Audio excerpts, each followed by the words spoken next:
Shalom sahabat Alpetra Ministry yang dikasih oleh Tuhan Yesus Kristus, yang senantiasa di hatinya mencintai Tuhan, sayang keluarga dan tetap menjaga kesehatan.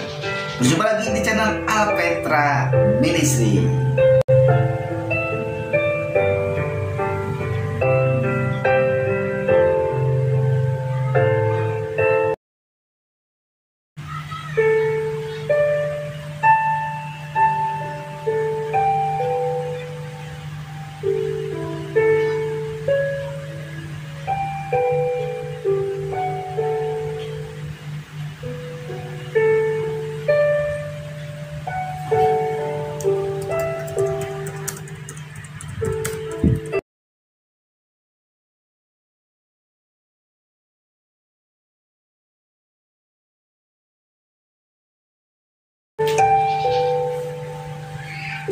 Sahabat Alpetra, kita akan terus belajar mengerti tentang kebenaran firman Tuhan yang selalu baru setiap hari. Tidak hanya sekedar pengetahuan baru, tetapi juga baru di setiap hari-hari kita sepanjang hidup kita. Saudara, kedalam Tuhan, agar kita bisa memahami, mengerti rancangan Tuhan, maka sudah tentu kita harus merenungkan firman Tuhan, membaca firman Tuhan, berdoa dengan tak jemu-jemu sebagai komunikasi kita dengan Allah kita. Sahabat Alpetra Ministry, kiranya kuasa Roh Kuduslah yang akan memberikan pemahaman bagi kita dari firman Tuhan yang akan saya bagikan. Dan saya akan mengambil tema tentang bagaimana sebetulnya Allah melakukan banyak hal, banyak perkara dalam diri kita. Maka itu tidak ada yang mustahil bagi Allah. Saudara, dalam tayangan ini saya ingin memberikan tantangan baru bagi Anda, agar Anda diperbaharui selalu di dalam Tuhan Yesus Kristus. Saudara, doa kita biarlah Roh Kudus yang akan memang kita, memimpin kita, menuntun kita, memberikan kita, memampukan kita untuk memahami kebenaran dari firman Allah.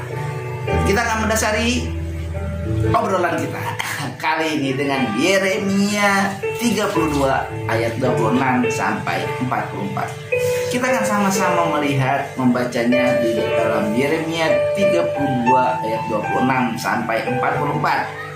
Saudara bisa membacanya secara lengkap. Kali ini saya akan membaca hanya ayat 42 sampai 44 saja. Yeremia 32 ayat 42 sampai 44. Sebab beginilah firman Tuhan, seperti aku mendatangkan kepada bangsa ini segenap malapetaka yang hebat ini, demikianlah aku mendatangkan ke atas mereka keberuntungan yang kujanjikan kepada mereka. Orang akan membeli ladang lagi di negeri ini yang kamu katakan itu adalah tempat tandus karena manusia dan hewan. Itu telah diserahkan dalam tangan orang-orang Kasdim. Orang akan membeli ladang-ladang dengan perak, menulis surat pembelian, memeteraikannya, dan memanggil saksi-saksi di daerah Benyamin, di sekitar Yerusalem, di kota-kota Yehuda, di kota-kota pegunungan, di kota-kota daerah bukit, dan di kota-kota tanah Nebe. Sebab aku akan memulihkan keadaan mereka, demikianlah firman Tuhan. Saudara, dengarkan. Sebab aku akan memulihkan keadaan mereka, demikianlah firman Tuhan. Padahal di tanah yang kata orang tidak baik, pada tempat yang kata orang tidak memungkinkan, tetapi kita percaya tidak ada yang mustahil bagi Allah. Amin.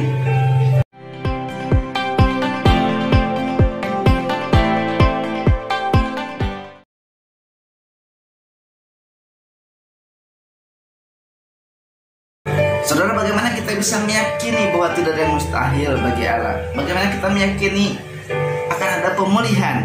Ada baiknya kita belajar dan meneladani apa yang dilakukan Nabi Yeremia, sehingga dia sekalipun dikenal dengan nabi yang penuh kesedihan, ya, penuh dengan tangisan, nabi yang menderita, tetapi bagaimana dia menemukan sukacita, dan dia bagaimana yakin bahwa tidak ada yang mustahil bagi Allah, bagi pemulihan. Jadi dalam beberapa waktu ini tetap saya akan menekankan bahwa pemulihan akan terjadi bagi diri Anda dan diri saya.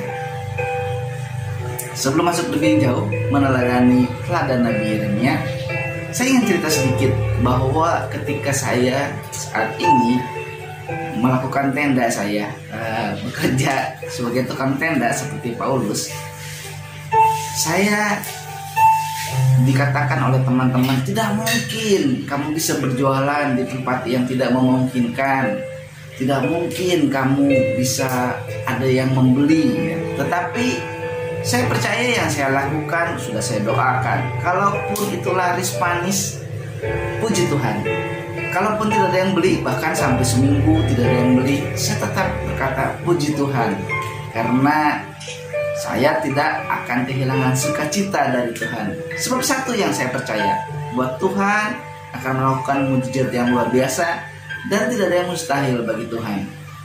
Sehingga dalam perjalanan pekerjaan saya itu tiba-tiba saja dalam satu minggu misalnya tidak ada yang beli, tahu-tahu ada yang membeli dengan partai besar, dengan pesanan yang besar, dan itu merepotkan terus terang saja ya. Sampai saya, anak istri saya, sama ibu saya itu disadar, dilibatkannya. Itulah sebab Tuhan tahu yang terbaik buat kita ya. Jadi jangan khawatir, tidak ada yang mustahil bagi Allah. Mari kita mengambil teladan dari Nabi Yeremia.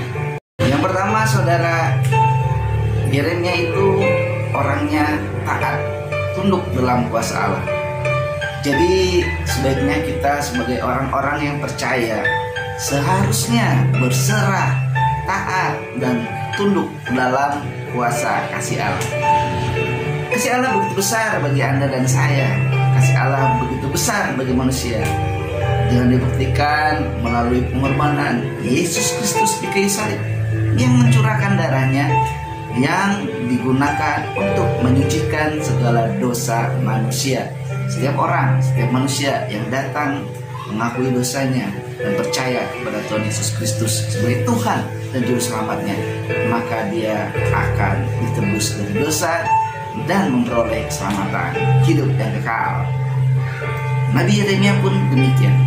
Walaupun apa yang diperintahkan Tuhan, kalau kita baca dari pasal 32 tadi yang kita baca dari pertama itu, bahkan dalam pasal-pasal lainnya pun ya, dalam pasal 32 yang kita baca tadi, ketika Tuhan berfirman kepada Nabi Yeremia, Yeremia hanya berserah taat kepada Tuhan. Dan ketika firman Tuhan datang kepada Nabi Yeremia, Anda bisa menemukan kata-kata ini dalam setiap kitab ataupun dalam secara khusus di kitab Nabi Yeremia ya. Firman Tuhan datang kepada Yeremia. Firman Tuhan datang kepada Yeremia. Dan Nabi Yeremia tidak pernah menolak. Aku gak mau Tuhan, gak mau mendengar. Aku udah bosan. Aku menderita gara-gara dengerin gitu. Nah, saudara, tapi Nabi Yeremia terus berserah, taat, dan tunduk dalam kuasa kasih Allah. Karena dia percaya bahwa tidak ada yang mustahil bagi Allah. Sehingga sekalipun ditempatkan di gurun, tempat yang sulit, tempat yang susah, tetapi ada mujizat Tuhan yang terjadi di situ dan pemulihan akan terjadi. Saudara, mari kita mengutamakan Allah dalam segala hal. Artinya dalam pekerjaan kita, dalam rumah tangga kita, mungkin pendidikan kita, karir kita, apapun itu, utamakan dalam segala hal. Karena kalau kita melihat dalam firman Tuhan juga dijelaskan, lakukanlah setiap yang kita lakukan itu untuk memuliakan nama Tuhan. Jadi dengan demikian kita tidak akan lagi mengotori diri kita dengan dosa. Karena kita mengutamakan Allah, kita akan takut akan Allah, sehingga kita melakukan yang terbaik dengan mengutamakan Allah dalam segala hal. Tapi terkadang kita mengatasnamakan Allah, seolah mengutamakan Allah dengan kepentingan pribadi, dengan sesuatu di balik itu yang sebetulnya tidak mengutamakan Allah. Ya, sudahlah, itu adalah tanggung jawab pribadi masing-masing. Tetapi saya mengajak, mari setiap orang percaya mengutamakan Allah dalam segala hal. demi kemuliaan nama Tuhan. Lalu saudara, kita bisa melihat dari Nabi Yeremia ini, dia bersabar, dia tekun ya, dan bersabar menjalani apa yang Tuhan perintahkan kepadanya. Saat itu dia diperintahkan Tuhan demi keselamatan Yehuda, maka dia melakukan apa yang diminta Tuhan. Padahal kalau lihat mungkin lama banget, kata Nabi Yeremia, nggak sabar dia. Lagi pula suku Yehuda saat itu juga sepertinya selalu menyakiti hati Tuhan, sehingga Tuhan tidak berkenan juga sebetulnya kepada mereka ya. Nanti kita lihat itu. Nabi Yeremia itu orangnya tenang dan berserah dalam segala situasi dan kondisi. Begitupun seharusnya kita. Tetapi yang terjadi kita tidak demikian. Saya sendiri orangnya tidak tenang dan kurang berserah dalam segala situasi dan kondisi. Terkadang banyak hal yang membuat kita itu menjadi panik atau bahkan melakukan hal-hal yang bodoh, dan itu sudah sering saya alami. Maka dari itu saya ingin mengajak kita untuk meneladani Nabi Yeremia tetap tenang. Dia oleh penguasa-penguasa pada zamannya, sekalipun dia ditindas, membuat dia ingin berontak, tapi dia berserah karena dia percaya dalam segala situasi dan kondisi pasti Allah turut bekerja untuk mendatangkan kebaikan bagi setiap orang yang percaya kepadanya. Saudara, kita akan melihat di dalam Yeremia yang baru kita baca, pasal 32. Saya akan mengajak kita membaca ayat ke-30. Apa yang dikatakan firman Tuhan di sini? Sebab orang Israel dan orang Yehuda hanyalah melakukan yang jahat di mataku sejak masa mudanya. Sungguh orang Israel hanya menimbulkan sakit hatiku dengan perbuatan tangan mereka. Demikianlah firman Tuhan. Ayat yang ke-35. Mereka mendirikan bukit-bukit pengorbanan untuk Baal di lembah Ben Hinnom, untuk mempersembahkan anak-anak lelaki dan anak-anak perempuan mereka kepada Moloch sebagai korban dalam api. Sekalipun aku tidak pernah memerintahkannya kepada mereka, dan sekalipun hal itu tidak pernah timbul dalam hatiku, yakni hal melakukan kejijikan ini, sehingga Yehuda tergelincir ke dalam dosa. Saudara perhatikan, pantaslah murkaku bagimu karena perlakuanmu sakit hatiku. Itu kata firman Tuhan ya, kata Allah kepada umat Israel dan juga Yehuda yang terlalu menyakiti Allah. Mereka betul-betul tergelincir dalam dosa, bahkan mereka berani menduakan Allah. Mereka menyembah ilah lain, menyembah Baal yang menuntut pengorbanan. Dalam pengorbanan itu yang dikorbankan anak-anaknya mereka sendiri, baik anak laki-laki dan anak perempuan. Mereka masuk ke dalam korban di dalam api. Saudara, rasa-rasanya murka Tuhan ini sebenarnya sudah tuntas, tapi bukan berarti Tuhan tidak bisa murka dan Tuhan tidak bisa mengasihi, karena Tuhan kita Allah yang mengasihi segala-galanya. Oleh karena itu, kita yang sudah mendapatkan korban satu-satunya, yaitu Tuhan Yesus Kristus sendiri, Allah sendiri yang menjelma menjadi manusia. Supaya apa? Supaya manusia mengerti, memahami, dan juga mendapatkan pemulihan dari Allah. Sehingga dengan peristiwa kayu salib, maka murka Allah diredakan. Murka Allah tidak menimpa manusia lagi, sebab manusia sudah disucikan dari dosa sehingga bisa bertemu dengan Allah dan mendapatkan keselamatan kekal, yaitu hidup kekal di surga selama-lamanya dengan Tuhan Yesus sendiri. Saudara, sebetulnya kalau kita mau jujur ya, seperti Israel dan Yehuda yang tergelincir, dikatakan tergelincir ke dalam dosa, maka sebetulnya kita pun demikian. Rasul Paulus mengingatkan, sebab upah dosa ialah maut, tetapi karunia Allah ialah hidup yang kekal dalam Kristus Yesus Tuhan kita. Itu saudara, upah dosa itu maut. Nah, lalu bagaimana supaya kita tidak menerima upah dosa?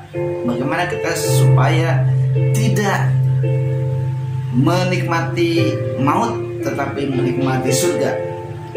Firman Tuhan yang dituliskan oleh Rasul Yohanes dalam surat 1 Yohanes 1 ayat 9 mengatakan bahwa jika kita mengaku dosa kita, maka Ia adalah setia dan adil, sehingga Ia akan memulihkan kita, sehingga Dia akan memurnikan kita, menyucikan kita dari segala dosa kita.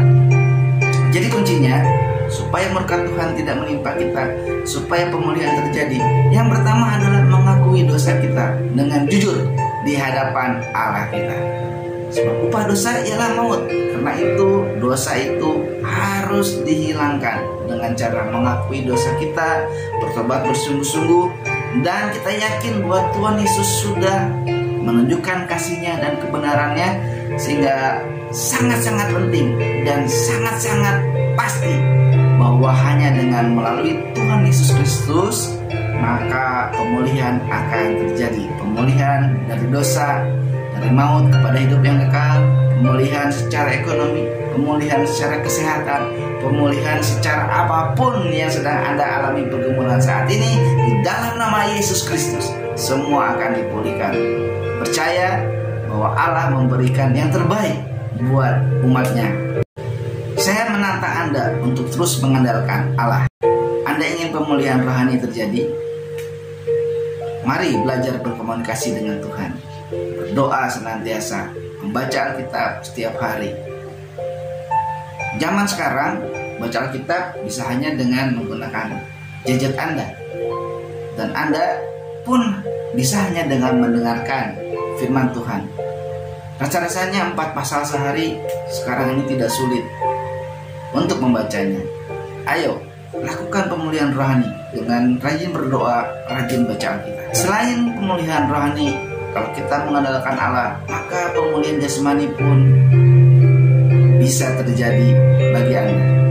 Kalau Anda mengandalkan Allah, tidak ada yang mustahil bagi Allah. Segala sakit penyakit, segala hal yang mengganggu jasmani Anda, percayalah bahwa Tuhan Yesus yang akan menolong. Beberapa hari ini saya sakit gigi, sampai saya mengeluh sama istri saya, aduh sakit sekali, tidak bisa tidur. Yang saya lakukan adalah tolong dong, ada satu usaha ya, ada satu usaha dari kita juga. Jadi ketika kita berdoa, kita andalkan Allah, kita juga melakukan sesuatu sebagai tindakan iman kita ya. Kalau cuma berdoa doang terus kita tidak melakukan apa-apa, itu sama saja dengan iman tanpa perbuatan adalah mati. Kalau saya minum obat, saya minta itu saya pijitin dong gitu. Iya, inilah cinta Tuhan, cinta keluarga, jaga kesehatannya, sungguh indah sekali ya. Dan puji Tuhan saudara, karena saya mengandalkan Tuhan, mengandalkan kasih sayang dari keluarga, maka sakit gigi saya sembuh. Nah itu ya saudara, mungkin Anda lebih luar biasa lagi. Ada yang bersaksi tentang sakit penyakitnya yang luar biasa, lalu disembuhkan Tuhan. Itu tidak mustahil bagi Allah. Yang lumpuh bisa berjalan, yang buta bisa melihat, bahkan Tuhan Yesus bisa membangkitkan orang yang sedang mati. Saudara, pemulihan rohani, pemulihan jasmani akan diberikan oleh Allah. Andalkan Allah dalam setiap hal, tidak ada yang mustahil bagi Allah. Mari kita sama-sama terbuka di hadapan Allah, dan kita mengandalkan Allah dalam segala hal. Kalau mukjizat terjadi dalam kehidupan setiap orang, maka mukjizat itu sesuai kehendak Allah. Ada rancangan Allah ketika mukjizat itu terjadi. Saudara, pernah satu kali dalam sebuah KKR ada seorang bapak yang dia sakit, dia tidak bisa berjalan, lalu karena kasih Tuhan dia disembuhkan, dia sembuh total dari sakit penyakitnya.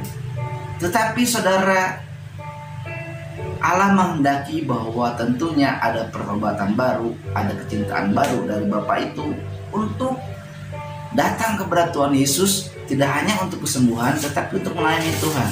Namun yang terjadi saudara, bapak itu menyanyiakan keselamatan dari Tuhan, menyanyiakan karunia dari Tuhan. Dia tidak mengandalkan Allah, malah dia seperti mencobai Allah ya. Dia mulai apa yang tadinya dipantang untuk dimakan, diminum, dia makan, dia minum. Dan akhirnya Tuhan tahu cara yang terbaik kan. Dia panggil oleh Tuhan langsung ke surga, saudara. Karena mungkin Tuhan kasihan ini kalau orang hidup terus di dunia nanti bikin dosa lagi ya. Gitu. Nah, mengandalkan Allah, meminta mujizat, dan kalau terjadi itu berarti ada kehendak Allah buat Anda. Berarti ada sesuatu yang ingin dilakukan oleh Anda untuk kemuliaan Allah. Jangan sia-siakan karunia Allah. Saudara dalam Tuhan, untuk mengakhiri sharing saya hari ini, tidak ada yang mustahil bagi Allah. Dan yakinlah bahwa Allah peduli. Oleh karena itu, jangan pernah berhenti untuk mengandalkan Allah dalam segala hal. Dan percayalah, ketika kita mengandalkan Allah, ada pemulihan yang terjadi, baik secara jasmani, secara rohani. Asalkan kita betul-betul dalam pemulihan itu, dalam mengandalkan Allah itu, menyerahkannya sesuai kehendak Allah. Karena rencana Allah selalu indah bagi diri kita. Kiranya kasih karunia dari Allah Bapa kita, dari Tuhan Yesus Kristus, dan Roh Kudus yang selalu bersama-sama dengan kita menyertai kita sampai akhir zaman. Maranatha. Shalom.